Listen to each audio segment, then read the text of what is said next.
নবী রাসূলদের সমালোচনা, হযরত মুসা আলাইহিস সালামের সমালোচনা করে রাসূল পাক সাল্লাল্লাহু আলাইহি সাল্লামের সমালোচনা করেছেন। তিনি বলেছেন যে বিয়েতে সাতু দিয়া অলিমা করা সুন্নত। রাসূল পাক সাল্লাল্লাহু আলাইহি সাল্লাম জয়নব বিনতে জাহাশ নিজে যে বিয়ে করছেন, সেই বিয়েতে গোশত রুটি দিয়া অলিমা করার কারণে উনি ফিতনায় পড়েছেন। বলেন নাউজুবিল্লাহ। মুসা আলাইহিস সালাম 30 দিনের জন্য তুর পাহাড়ে গেছিলেন।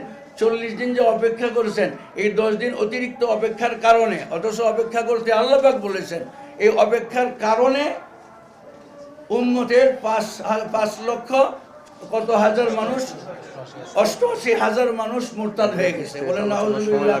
এখন মুসা আলাইহিস সালামের সমালোচনা করবেন, রাসূল পাক সাল্লাল্লাহু আলাইহি সাল্লামের সমালোচনা করবেন, সাহাবায়ে কেরামের সমালোচনা করবেন, হক্কানি উলামায়ে কেরাম তো উম্মতের সামনে সেগুলি স্পষ্ট করতে বাধ্য হবে। উনি যদি আজকে তওবা করে, কালকেই বিবাদ মিটে যাবে।